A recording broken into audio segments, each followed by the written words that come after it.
أحدهما مات مشنوقا وآخران مصيرهما صادم. أين اختفوا أخوة صدام حسين؟ قبل أن نبدأ أخي الكريم، أتمنى أن تشترك في قناتنا وتفعيل جرس التنبيهات ليصلك كل جديد إن شاء الله، ولا تنسى اللايك والمشاركة. مرحبا بكم أعزائي الكرام. ولد صدام حسين الرئيس العراقي السابق عام 1937 في بيت خاله بعد وفاة والده حسين المجيد ب3 أشهر، حيث توفي والده قبل أن يراه، ولم ينجب غيره ذكرا سوى طفل واحد توفي في عمر 4 أشهر بسبب المرض. تزوجت أمه صبحة طلفاح المسلط بعد وفاة والده من رجل قريب لها يدعى إبراهيم الحسن، الذي كان فقيرا ويعمل بوابا لمدرسة في تكريت. أنجبت منه كلا من برزاني وسبعاوي ووطباني، حيث أسند إليهم صدام حسين مناصب رسمية مهمة بعد أن أصبح رئيسا للعراق، إلا أن مكانتهم في الدولة العراقية لم تمنع من الحكم على 2 منهما بالإعدام. سبعاوي إبراهيم التكريتي ولد عام 1947، تقلد منصب رئيس جهاز المخابرات العامة العراقية أثناء حرب الخليج عام 1991، كما عين رئيسا لمديرية الأمن العام من عام 1991 إلى عام 1996، ليصبح بعد ذلك مستشارا للرئيس صدام حسين.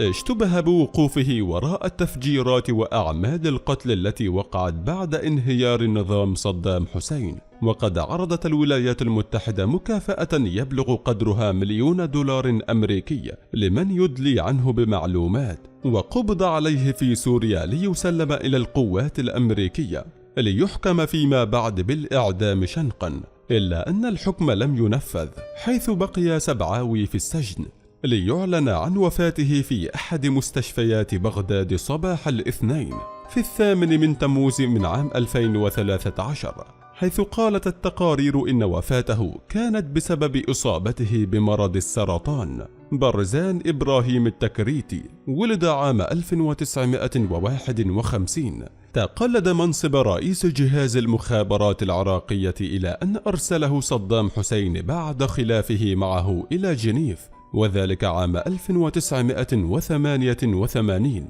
لكي يصبح ممثل العراق في الأمم المتحدة، وهو المنصب الذي شغله حتى سنة 1998.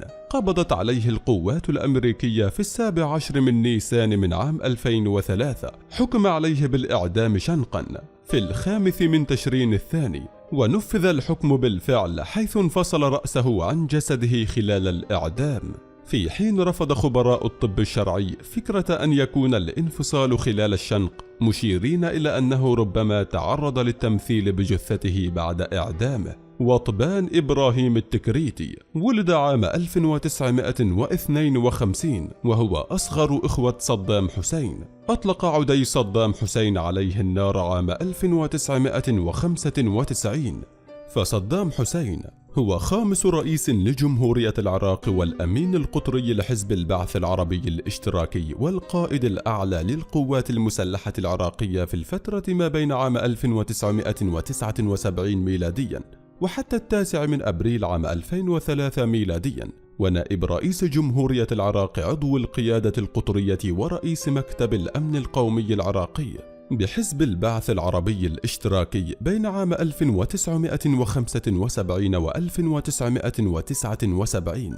برز إبان الانقلاب الذي قام به حزب البعث العراقي ثورة 17 من تموز عام 1968، والذي دعا لتبني الأفكار القومية العربية والتحضر الاقتصادي والاشتراكية والعلمانية. كما لعب صدام دورا رئيسيا في انقلاب حزب البعث عام 1968، والذي وضعه في هرم دولة البعث كنائب للرئيس البعثي اللواء أحمد حسن البكر. وأمسك صدام بزمام الأمور في القطاعات الحكومية والقوات المسلحة المتصارعتين في الوقت الذي اعتبرت فيه العديد من المنظمات قادرة على الإطاحة بالحكومة، وقد نما الاقتصاد العراقي بشكل سريع في السبعينيات نتيجة سياسة تطوير ممنهجة للعراق بالإضافة للموارد الناتجة عن الطفرة الكبيرة في أسعار النفط في ذلك الوقت. وصل صدام إلى رأس السلطة في دولة بعث العراق، حيث أصبح رئيسا لجمهورية العراق وأمينا قطريا لحزب البعث العربي الاشتراكي عام 1979 ميلاديا، بعد أن قام بحملة لتصفية معارضيه وخصومه في داخل حزب البعث بدعوى خيانتهم للحزب. وفي عام 1980 ميلاديا دخل صدام حربا مع إيران استمرت 8 سنوات، من 22 من سبتمبر عام 1980 ميلاديا، حتى انتهت الحرب بتفاهم سياسي عراقي إيراني في 8 من أغسطس عام 1988، وقام بعد انتهائها بإهداء إيران 120 طائرة حربية روسية الصنع.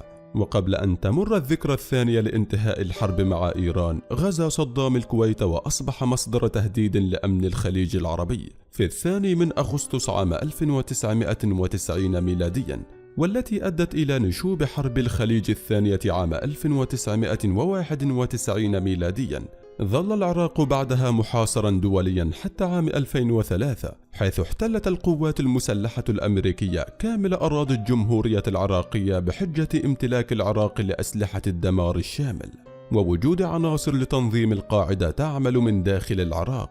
قبض عليه في 13 من ديسمبر عام 2003 ميلاديا في عملية سميت بالفجر الأحمر. ولد صدام حسين مجيد عبد الغفور سليمان عبد القادر بن عمر الثاني الرفاعي أمير تكريت، الذي يعود نسبه إلى علي بن أبي طالب، في قرية العوجة التي تبعد 23 كيلومترا عن مدينة تكريت الواقعة شمال غرب بغداد والتابعة لمحافظة صلاح الدين، والذي ينتمي إلى عشيرة البيجات الرفاعية لعائلة تمتهن الزراعة. توفي والده قبل ولادته ب6 أشهر، وتعددت الأقاويل التي فسرت سبب وفاته ما بين وفاة لأسباب طبيعية أو مقتله على أيدي قطاع الطرق.